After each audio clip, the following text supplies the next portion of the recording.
జై న్యూస్ ముందుగా హెడ్లైన్స్ చూద్దాం. రాజంపేటలో టీడీపీకి భిక్ష, పార్టీకి గుడ్ బై చెప్పిన సుగువాసి బాలసుబ్రహ్మణ్యం. గత ఎన్నికల్లో రాజంపేట నుంచి టీడీపీ అభ్యర్థిగా పోటీ చేసి ఓటమి. టీడీపీ అధినేత చంద్రబాబుకు రాజీనామా లేఖ.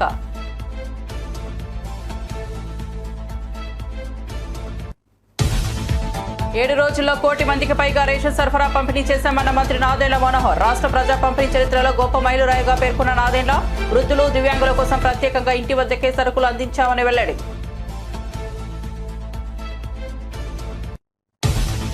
మహిళా ఎస్ఐపై చేసుకున్న కాంగ్రెస్ నేత వీడియో వైరల్. పరోటా విషయంలో హోటల్ సిబ్బందితో వాగ్వాదం. పోలీసులకు సమాచారం ఇచ్చిన హోటల్ యాజమాన్యం. ఘటనా స్థలానికి చేరుకున్న కల్లూరు ఎస్ఐ హరిత. పోలీసులను దూషిస్తూ మహిళా ఎస్ఐతో వాగ్వాదానికి దిగిన రాము అనుచరులు. కూటమి ప్రభుత్వంలో వ్యవస్థలన్నీ నాశనమయ్యాయన్న సజ్జల రామకృష్ణారెడ్డి. ప్రజలను రక్షించేవారే అరాచక శక్తులుగా మారారంటూ ఆరోపణ. తెనాలిలో యువకులపై బహిరంగంగా దాడి చేసిన పోలీసులపై ఎటువంటి చర్యలు తీసుకోలేదని మండిపాటు. తెలంగాణ భవన్లో కాళేశ్వరం ప్రాజెక్టుపై మాజీ మంత్రి power point presentation. Kaleshwaram commission ఎదుట విచారణకు హాజరవుతామని, ఎవరికీ భయపడేది లేదన్న హరీష్ రావు. కేంద్ర రాష్ట్ర ప్రభుత్వాలను చేస్తున్న దుష్ప్రచారాలను తప్పకుండా పటాపంచలు చేస్తామని వ్యాఖ్య.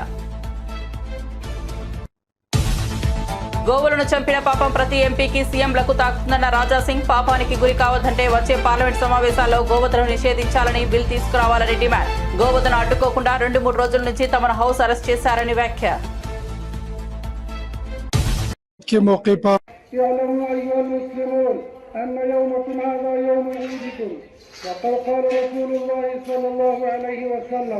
إن لكل قوم عيد وهذا عيدنا الله أكبر الله أكبر لا إله إلا الله والله أكبر الله أكبر ما من أيام أحب إلى الله أن يتعبد له فيها من 10 ذي الحجة. सबसे पहले इस ईद के मौके पर हम दुनिया भर में बसने वाले तमाम इंसानों को ईद मुबारक पेश करते हैं और दुआगो रहते हैं। जैसे हम ईद के दिन एक दूसरे के साथ खुशी के साथ प्यार मोहब्बत के साथ मिलते हैं, बहुत सारी जगहों पर एक दूसरे का मिठाइयाँ तकसीम की जाती है। हम दुआगो रहेंगे, बल्कि अपील भी करेंगे इसी तरीके से हमको सारी ज़िंदगी एक दूसरे के साथ प्यार मोहब्बत के साथ और एक दूसरे के साथ हमदर्दी तकसीम करते हुए हम एक दूसरे के साथ ज़िंदगी गुजारेंगे। రాష్ట్ర వ్యాప్తంగా 7 రోజుల్లో 1 కోటి మందికి పైగా రేషన్ సరుకులు పంపిణీ చేయడం గర్వకారణమని మంత్రి నాదెండ్ల మనోహర్ తెలిపారు. జూన్ 1 నుంచి ప్రారంభమైన పంపిణీలో 1.46 కోట్ల కార్డుదారుల్లో 1.05 కోట్ల మందికి రేషన్, దాదాపు 99 లక్షల మందికి పంచదార అందింది. వృద్ధులు, దివ్యాంగులకు ఇంటి వద్దకే సరుకులు అందజేసినట్లు వెల్లడించారు. వినియోగదారులకు మరింత సౌకర్యంగా మారిన నూతన విధానాన్ని అమలు చేస్తున్నామన్నారు. రేషన్ డీలర్లు సేవా దృక్పథంతో పారదర్శకంగా పనిచేయాలని సూచించారు. గుంటూరులో గాయపడిన వైఎస్ఆర్సీపీ కార్యకర్త లక్ష్మణ్ రావును ఆసుపత్రిలో పార్టీ ప్రధాన కార్యదర్శి సజ్జల రామకృష్ణారెడ్డి పరామర్శించారు. ఆయనతో పాటు పలువురు పార్టీ నాయకులు కూడా ఆసుపత్రికి చేరుకుని లక్ష్మణ్ రావు ఆరోగ్య పరిస్థితిని అడిగి తెలుసుకున్నారు. త్వరగా కోలుకోవాలంటూ సజ్జల ధైర్యం చెప్పారు. పార్టీ కార్యకర్తలపై జరుగుతున్న దాడులను తీవ్రంగా ఖండించిన ఆయన బాధితులకు న్యాయం చేయడానికి పార్టీ పూర్తి అండగా ఉంటుందని హామీ ఇచ్చారు. బాధితుని కుటుంబ సభ్యులను ప్రోత్సహిస్తూ అవసరమైన అన్ని రకాల సహాయాన్ని అందిస్తామని తెలిపారు. అప్పట్లోనే చేశారు. ఒక ఆర్గనైజ్డ్ సిస్టమాటిక్ శాంతి భద్రతలను కాపాడాల్సిన వ్యవస్థ పొలిటికల్ బాసెస్ చెప్పినట్టు దానికి అనుగుణంగా మారితే ఆ తర్వాత అదే చట్టాన్ని చేతిలోకి తీసుకుంటే పరిస్థితి ఎంత ఘోరంగా ఉంటుందంటే ఒక క్రిమినల్ గ్యాంగ్కు యూనిఫామ్ వేసినట్టు ఉంటుంది అని అన్నారు. దాన్ని కోట్ చేస్తూ మళ్ళీ ఎన్హెచ్ఆర్సీ ఈ మధ్య ఒక జడ్జిమెంట్లో చెప్పింది. దానికి 200% ఎక్కువ ఈరోజు ఇక్కడ పరిస్థితి కనపడుతుంది. ఈరోజు మేము ఇక్కడికి వచ్చి చూసిన వ్యక్తి లక్ష్మీనారాయణ అనే వైఎస్ఆర్సీపీ సానుభూతి పరదు. ఏ పార్టీ సానుభూతి పరదో ఏ పార్టీ కార్యకర్త కూడా ఇక్కడ ఇష్యూ కాదు. దీంట్లో క్యాస్ట్ను కూడా తీసుకొచ్చాడు. ఎవరు తెచ్చినోడు పొలిటికల్ లీడరో ఇంకోడో అటు కుల సంఘం నాయకుడో కాదు, ఓ డిఎస్పీ. ఈ సాక్షాత్తు ఈయన వీడియోలో చెప్పిన మాటల్లోనే వస్తుంది. నువ్వు ఫలానా కులం వాడివి కాదా, ఈ పార్టీతో ఎట్టున్నావు. డిఎస్పీకి ఏం పని నాకు అర్థం కావట్లేదు. అసలు డిఎస్పీ పంచాయతీ చేయడం ఏంది? 50 ఏళ్ల క్రితం వినేవాళ్ళం ఇట్లాంటివి. ఎమర్జెన్సీ, ఆ తర్వాత ఎక్స్ట్రీమిజం మొదలయ్యాక, పోలీసులకు ఎక్స్ట్రాడినరీ పవర్స్ ఇచ్చాక, వాటి ముసుగులో వాళ్లే సొంతంగా జడ్జిమెంట్లు ఇవ్వడం, వాళ్ళే పంచాయతీలు చేయడం, వాళ్ళే శిక్షలు వేయడం మొదలయ్యారు. అలాంటిది నుంచి ఊపిరి పీల్చుకుంటూ ఒక 10-15 ఏళ్ళుగా పోలీస్ అంటే ఫ్రెండ్లీ, సిటిజన్ ఫ్రెండ్లీ పోలీస్ అనేది కాన్సెప్ట్ వచ్చి బాగా ముందుకు పోతున్న దశలో జగన్మోహన్ రెడ్డి గారి ఆధ్వర్యంలో దాన్ని పూర్తి 100% ఇంప్లిమెంట్ చేస్తున్న దశలో దాని నుంచి ఒక్కసారి తిప్పి మళ్ళీ 50 ఏళ్ళ వెనక్కు ఒక అప్రకటిత ఎమర్జెన్సీ ఆ సిచ్యువేషన్ ఈరోజు కనపడుతుంది. నీ చేతిలో ఒక పవర్ఫుల్ వెపన్ ఉండి దాన్ని చట్టాన్ని ప్రొటెక్ట్ చేయడానికి, ఇంప్లిమెంట్ చేయడానికి ఉండాల్సిన దాన్ని పొరపాటున కన్నా నువ్వు ఇటు తిప్పితే ఎంత ఘోరంగా ఉంటుందంటే, ఎందుకు క్వశ్చన్ చేసేవాడు ఉంటుంది, క్వశ్చన్ చేయలేము. ఎవడైతే అరాచకం జరిగిన చోట ప్రొటెక్ట్ చేయాల్సిన వాడే తనే అరాచక శక్తి అయితే ఎవరి దగ్గరికి పోతారు? ఇది బలమైన పొలిటికల్ పార్టీ కార్యకర్తలు, నాయకులకి ఈ పరిస్థితి ఉంటే సామాన్యుడి పరిస్థితి ఏంటి? నిన్న కాలేజీ, శాతవాహన కాలేజీ అని కొట్టారు రాత్రికి రాత్రి. ఇష్యూ నాకు పెద్ద దాంట్లోకి పోనవసరంలా. ఒక 50-60 ఏళ్ళ నుంచి నడుస్తున్న ఎడ్యుకేషన్ ఇన్స్టిట్యూషన్, అది రాత్రి అర్ధరాత్రి పోయి కొట్టాల్సిన అవసరం లేదు. 10 రోజుల నుంచి నడుస్తుంది. కిడ్నాప్ కూడా అయ్యారన్నారు. పవర్ఫుల్ పొలిటికల్ లీడర్, టీడీపీకి చెందిన నాయకుడు కిడ్నాప్ చేశారు, ఎమ్మెల్సీ అని అన్నారు. న్యూస్ వచ్చాయి. గవర్నమెంట్ ఏం చేస్తుంది? మొన్న తెనాలిలో జగన్మోహన్ రెడ్డి గారు కూడా మొన్న వెళ్ళి వచ్చారు. అక్కడ రోడ్డు మీద పెట్టి కొడుతుంటే ఎవరిని బెదిరిస్తున్నారు వాళ్ళు? పోలీసులు. సామాన్య ప్రజలనే కదా. ఎవరికి హెచ్చరిక చేస్తున్నారు? సంఘ విద్రోహ శక్తులు అంటే నువ్వు వాళ్ళతోనే కలిసి వాళ్ళతోనే నువ్వు ఆర్గనైజ్డ్ క్రైమ్ నడిపిస్తున్నావు. నువ్వు వాళ్ళనే రోడ్డు మీద వెళ్ళి కొట్టుతున్నావు. ఎవరిని బెదిరిస్తున్నావు? టీడీపీకి రాజీనామా చేసిన సుగవాసి బాలసుబ్రహ్మణ్యం తన నిర్ణయంపై స్పందించారు. అనుచరులు ప్రజల అభిప్రాయాన్ని పరిగణలోనికి తీసుకుని పార్టీకి రాజీనామా చేసినట్లు తెలిపారు. భవిష్యత్తులో ప్రజాస్వామ్యబద్ధంగా రాజకీయ సేవలను కొనసాగిస్తానని స్పష్టం చేశారు. ప్రజల సమస్యల పరిష్కారమే తన లక్ష్యమని, త్వరలో తన తదుపరి రాజకీయ దిశపై స్పష్టత ఇస్తానన్నారు. ఈ నిర్ణయం పూర్తిగా ఆత్మవిమర్శ తర్వాత తీసుకున్నదని చెప్పారు. సమావేశం ఏర్పాటు చేసి మీ అందరినీ పిలిచి మాట్లాడడం జరుగుతుంది. అప్పుడు అన్ని విషయాలు వివరిస్తాను. ముఖ్యంగా కార్యకర్తలు, ప్రజలు ఇచ్చిన సలహాల మేరకు, సూచనల మేరకు, వాళ్ళ అభిప్రాయాలను గౌరవిస్తూ వారి మనోభావాలకు అనుగుణంగా నడుచుకోవడంలో భాగంగా ఈ నిర్ణయం తీసుకోవడం జరిగింది. భవిష్యత్తులో ప్రజాస్వామ్య పద్ధతుల్లోనే రాజకీయంగా ప్రజలకు మేలు చేసేదానికి నా చివరి క్షణం వరకు ప్రజల కోసం తోడ్పాటు అందించేదానికి నేను రాజకీయాల్లో కొనసాగుతాను, ప్రజాసేవ చేస్తాను.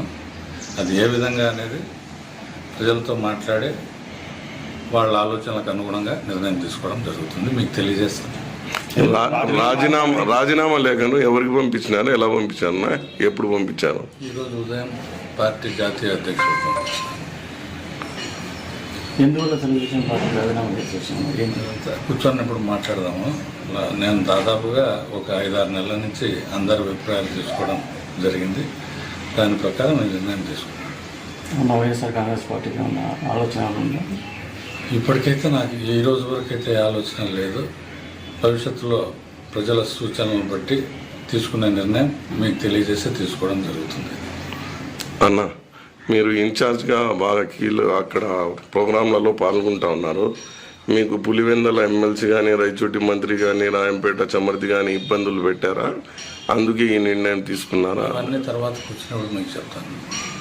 ఉన్నారన్నా, నేను దాదాపుగా 5-6 నెలల నుంచి పార్టీ కార్యక్రమాలకు దూరంగా ఉన్నాను. నేను ఈ రాజీనామా నిర్ణయం మా తండ్రి జీవించి ఉన్నప్పుడు కూడా వారితో కూడా చర్చించడం జరిగింది. ఈ రాజీనామాకు వారి అనుమతి కూడా ఉన్నట్లే భావించవచ్చు. సమావేశం ఏర్పాటు చేసి మీ అందరినీ పిలిచి మాట్లాడడం. ఖమ్మం కల్లూరులో మహిళా ఎస్ఐ హరితపై దాడికి పాల్పడిన కాంగ్రెస్ నేత రాయల రాము అరెస్ట్ అయ్యారు. మద్యం మత్తులో పరోటా గొడవతో మొదలైన వివాదం పోలీసులపై దాడికి దారితీసింది. హోటల్ సిబ్బంది సమాచారం మేరకు ఘటనా స్థలానికి వచ్చిన ఎస్ఐ హరిత పరిస్థితిని అదుపులోకి తెచ్చేందుకు ప్రయత్నించగా రాము సాక్షాత్తు ఆమె భుజాన్ని తోసి దాడి చేశారు. ఈ దృశ్యాలు వైరల్ అవడంతో పోలీసులు రాముతో పాటు అతని అనుచరులను అదుపులోకి తీసుకున్నారు. మహిళా అధికారిపై దాడికి నిరసనలు వెల్లువెత్తుతున్నాయి.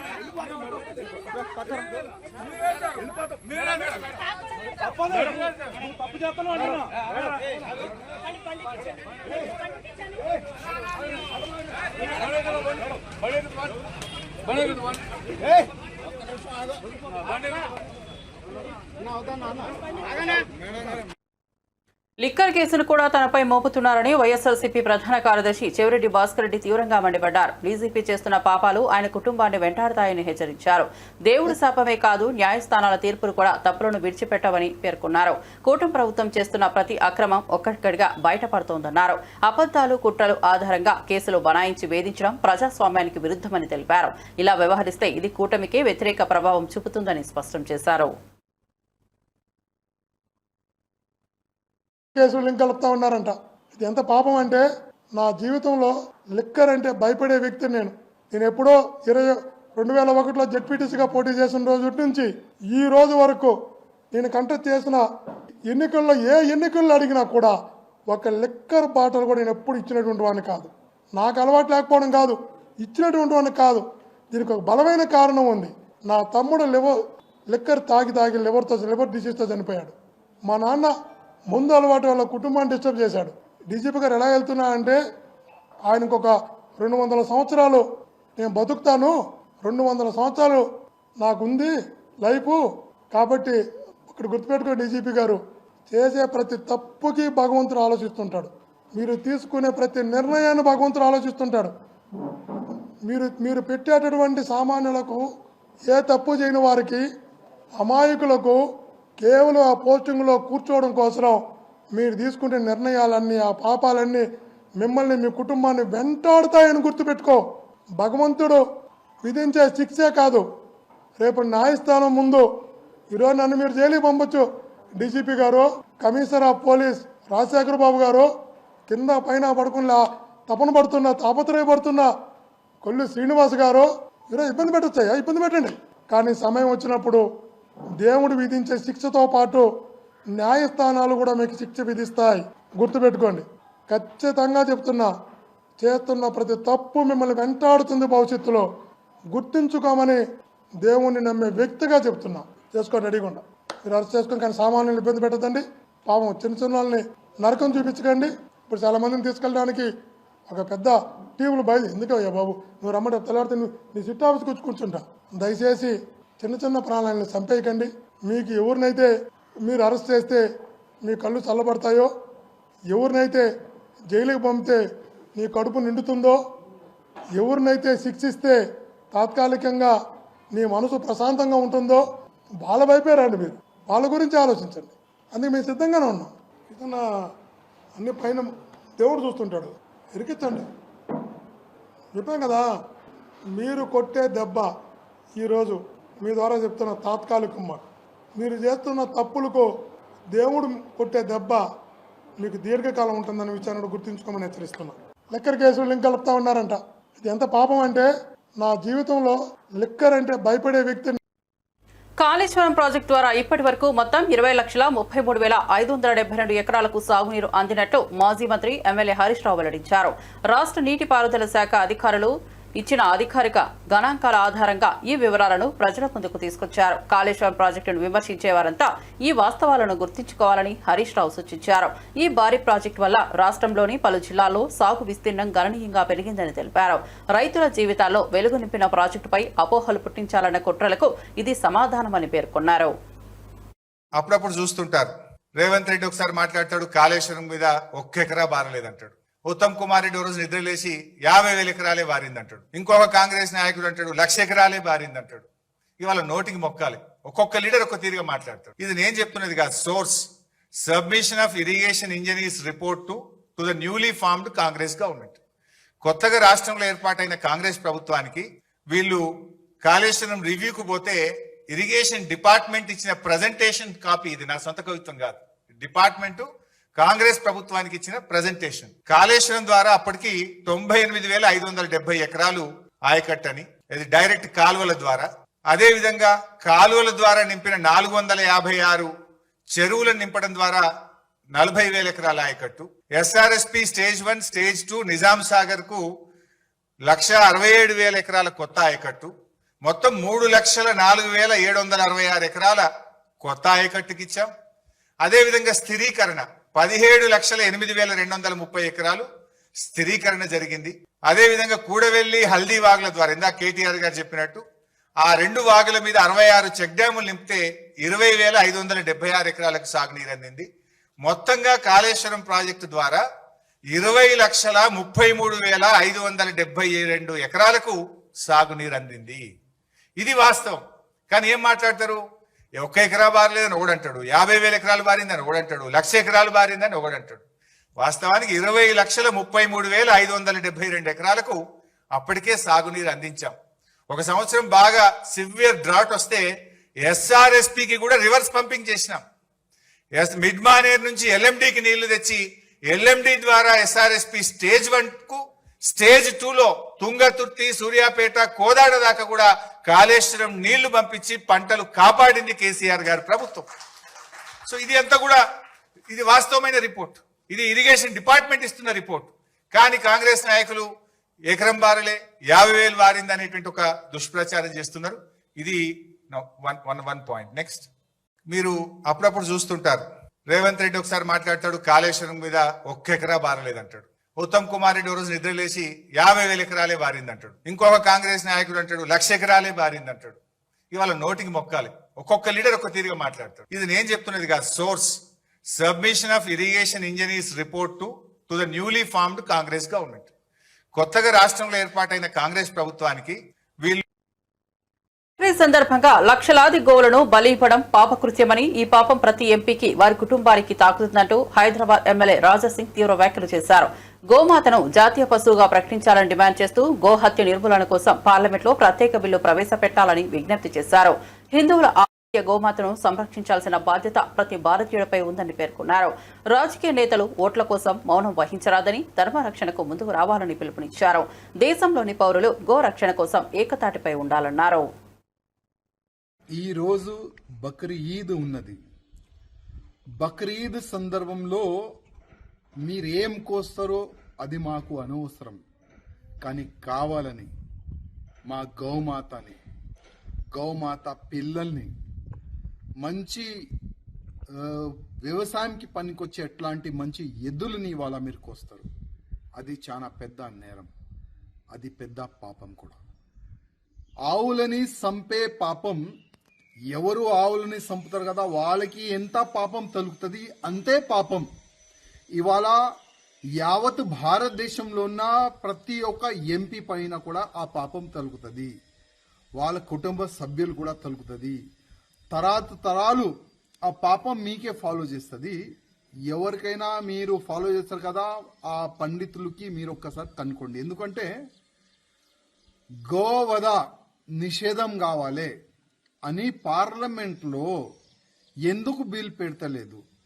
ఒకవేళ గతంలో కొంతమంది ప్రైవేట్ బిల్ వేసిన సమయంలో ఎందుకు మీరు సపోర్ట్ చేయలేదు? ఒక్కసారి మీరు ఆలోచన చేయండి. ఇవాళ లాక్స్ ఆఫ్ గోమాత పిల్లల్ని, మంచి ఎద్దులని ఈ బక్రీద్ సందర్భంలో చంపేస్తారు, చంపి తినేస్తారు. ఆ పాపం వాళ్ళకు 100% తలుగుతుంది. కానీ ఇవాళ నోరు మూసుకొని చాలా మంది లీడర్లు ఉన్నారు కదా, చాలా మంది ఎంపీలు ఉన్నారు కదా, ఆ పాపం వాళ్ళు కూడా తలుగుతుంది. ప్రతి ఒక్క రాష్ట్ర ముఖ్యమంత్రులు కూడా ఆ పాపం తలుగుతుంది. ఇది నేను కాదు, శాస్త్రం చెప్పిన మాటలే నేను చెప్తున్నా. అందుకోసం ఇట్లాంటి పాపానికి భాగస్వామ్యం కాకూడదు. అందుకోసం వచ్చే పార్లమెంట్లో గో హత్య నిషేధం పైన, గోమాతని రాష్ట్ర మాత చేయాలి, జాతి పశువుగా ప్రకటించాలని దాని గురించి ఒక బిల్ మీరు పెట్టాలి. ఆ బిల్కి ప్రతి ఒక్క ఎంపీ సపోర్ట్ చేయాలని నేను ప్రతి ఒక్క పార్లమెంటు సభ్యులకి నేను మరీ రిక్వెస్ట్ చేస్తున్నాను. ఎందుకంటే ఇవాళ చూస్తున్నాం మాకు హౌస్ అరెస్ట్ చేసినారు. దాదాపు 3, 4, 5 డేస్ నుంచి మేము హౌస్ అరెస్ట్లో ఉన్నాం. కానీ ఇవాళ పోలీస్ సెక్యూరిటీలో మంచి మంచి ఎద్దులని చంపేస్తున్నారు, రోడ్ పైన అమ్ముతున్నారు. ఇవాళ రేపు ఒక్క హిందూ కూడా రోడ్ పైన తిరగలేరు. ప్రతి ఒక్క చెత్త కుండీలో ఎద్దులు తలకాయ కనబడుతుంది, గోమాత పిల్లలు తలకాయ కనబడుతుంది. ఇంత పాపం మన భారతదేశంలో జరుగుతుంది, మన స్టేట్లో జరుగుతుంది. అందుకోసం ఈ పాపంకి ప్రతి ఒక్క వ్యక్తి సభ్యుడు అవుతారు, ప్రతి ఒక్క వ్యక్తికి ఈ పాపం తెలుగుతుంది. ఏ వ్యక్తి చేప మందు ప్రసాదం పంపిణీకి అన్ని ఏర్పాట్లు పూర్తయ్యాయని ఫిషరీస్ కార్పొరేషన్ చైర్మన్ మెట్టు సాయి కుమార్ తెలిపారు. హైదరాబాద్ లో ప్రతి వేలాదిగా వచ్చే రోగుల కోసం సరిపడా చేపలు, మిశ్రమ పదార్థాలు సిద్ధంగా ఉన్నాయని చెప్పారు.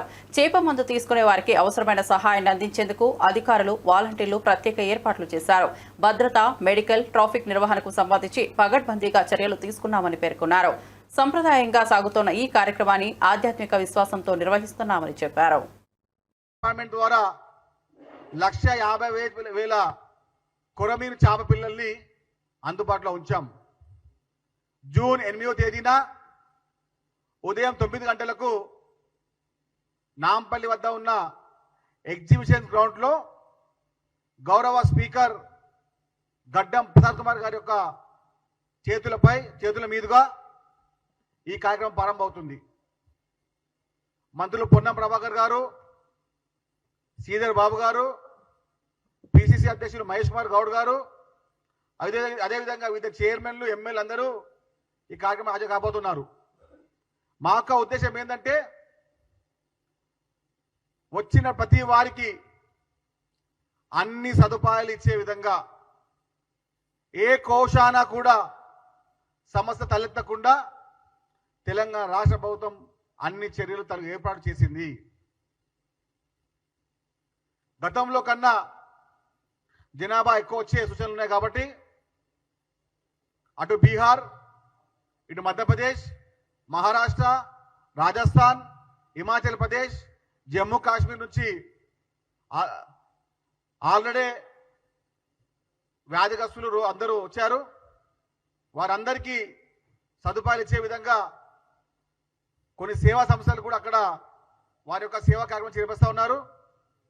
జూన్ 8, జూన్ 9 తేదీల్లో ఈ 2 రోజుల్లో ఉప్పజం వ్యాధిగ్రస్తులకు బత్తిని సోదరుల యొక్క కుటుంబ సభ్యుల యొక్క నేతృత్వంలో 1,50,000 పైచీలకు చేప పిల్లలతో ఎంతమందికి వచ్చినా వారందరికీ కూడా ఇచ్చే విధంగా చేప మందు ప్రసాదాన్ని సిద్ధం చేస్తా ఉన్నాం. కాబట్టి ఎవరేం తొందరపడకుండా తగు సమయంలో వచ్చి మేము టోకన్ సిస్టమ్ ఇస్తున్నాము. ఆ టోకన్ సిస్టంలో మీకు టైమింగ్ కూడా అందులో మెన్షన్ చేసి ఉంటుంది. మేము ఇచ్చే టోకన్లో మీరు ఏ సమయం రావాలో ఆ సమయాన్ని కూడా అందులో మెన్షన్ చేశాము. ఆ సమయంలో వచ్చి మీరు ఫిషరీస్ డిపార్ట్మెంట్ ద్వారా 1,50,000 కొరమీను చేప పిల్లల్ని అందుబాటులో ఉంచాం. జూన్ 8వ తేదీన ఉదయం 9 గంటలకు నాంపల్లి వద్ద ఉన్న ఎగ్జిబిషన్ గ్రౌండ్లో గౌరవ స్పీకర్ గడ్డం ప్రసాద్ కుమార్ గారు ఓటు కోసం 5 ఏళ్లలో 20 లక్షల ఉద్యోగాలు ఇస్తామన్నారు. అంటే ఏడాదికి కనీసం 4 లక్షలు కావాలి. కానీ ఏడాది అవుతున్నా ఒక్క ఉద్యోగమైనా ఇచ్చారని వైఎస్ఆర్సీపీ అధికార ప్రతినిధి కారుమూరు వెంకటరెడ్డి ప్రశ్నించారు. కూటమి ప్రభుత్వం అధికారంలోకి వచ్చాక ఉన్న ఉద్యోగాల్లోంచే 3 లక్షల మందిని తొలగించారన్నారు. ఉద్యోగం ఇవ్వలేకపోతే నిరుద్యోగ భృతి ఇవ్వాలన్నారు. అది కూడా ఇప్పటి వరకు ఒక్కరికి ఇవ్వలేదని ఆవేదన వ్యక్తం చేశారు. నిరుద్యోగుల నమ్మకాన్ని మోసం చేసి వారికి అంధకార భవితవ్యం చూపించిన బాధ్యత చంద్రబాబుకు, పవన్ కళ్యాణ్ కు ఉండాలని విమర్శించారు. ప్రచార హడావిడికి పట్టుమని పరిపాలన లేని ప్రభుత్వం ప్రజలను తీవ్రంగా నిరాశపరుస్తోందన్నారు. 20 లక్షల ఉద్యోగాలు ఇస్తామని చెప్పారు 5 ఏళ్లకి. అంటే సంవత్సరానికి 4 లక్షల ఉద్యోగాలు ఇస్తామని చెప్పారు. మరి ఒక ఏడాది గడిచిపోయింది, 4 లక్షల ఉద్యోగాలు కాదు కదా, 4 ఉద్యోగాలు కూడా ఇచ్చినటువంటి పరిస్థితి లేకపోగా ఉన్నటువంటి ఉద్యోగులను కూడా తొలగించినటువంటి పరిస్థితి. 3 లక్షల మంది ఉద్యోగస్తులను తొలగించారు. అది ఏదైతే వాలంటీర్లకు సంబంధించి కావచ్చు, ఏదైతే బెవరేజ్ కార్పొరేషన్ కావచ్చు, ఫైబర్ నెట్ కావచ్చు, ఏపీఎండిసి కావచ్చు, ఇలా అన్ని రంగాలు చూస్తే 3 లక్షల ఉద్యోగాలు కేవలం సంవత్సర కాలంలో పోయినటువంటి పరిస్థితి. అలానే వీళ్ళు నిరుద్యోగుల్ని ఏదైతే నిరుద్యోగ వృత్తి ఇస్తాం 3,000 రూపాయలు అని చెప్పి ఒక్కటంటే ఒక్కలకు కూడా ఈ 12 నెలల కాలంలో ₹1 కూడా నిరుద్యోగ వృత్తి ఇచ్చినటువంటి పరిస్థితి లేదు. మరీ ముఖ్యంగా జాబ్ క్యాలెండర్ ఇస్తా ఉన్నారు. 12 నెలలు అయింది, జనవరి 1 జాబ్ క్యాలెండర్ అన్నారు. జనవరి పోయి ఆల్రెడీ 6 నెలలు అవుతుంది. మరి జాబ్ క్యాలెండర్కి అతి లేదు. అదేవిధంగా మీరు చూస్తే మరీ ముఖ్యంగా పవన్ కళ్యాణ్ గారు ఏదైతే షణ్ముఖ వ్యూహం అని చెప్పి ప్రతి నియోజకవర్గంలో ప్రతి సంవత్సరం 500 మందికి 10 లక్షల రూపాయలు పెట్టుబడి సాయం కింద ఇస్తామని చెప్పారు. ఒక్కటంటే ₹1 కూడా ఈ ఒక్క నెల ఏ ఒక్క నియోజకవర్గంలో ఇచ్చినటువంటి పరిస్థితి లేదు. ఈ విధంగా నిరుద్యోగులను మోసం చేశారు. అదే జగన్మోహన్ రెడ్డి గారి హయాంలో అయితే నిరుద్యోగులకు సంబంధించి ఉద్యోగాలు మీరు చూస్తే 2019-24 మధ్య శాశ్వత ఉద్యోగాలు అంటే ప్రభుత్వ శాశ్వత ఉద్యోగాలు 2,31,103 అంటే 2,31,100. కాంట్రాక్ట్ ఉద్యోగులు 43,923 మంది తీసుకున్నాం. అవుట్ సోర్సింగ్ ఇతర ఉద్యోగులు 3,73,161 అంటే మొత్తంగా 6,48,087 ఉద్యోగాలు జగన్మోహన్ రెడ్డి గారు 5 ఏళ్ల సమయంలో ఇవ్వడం జరిగింది. అదేవిధంగా మీరు చూస్తే మిగిలిన కొత్త పరిశ్రమల ఏర్పాటు ద్వారా 28,92,000 మందికి ఉపాధి కల్పించడం జరిగింది.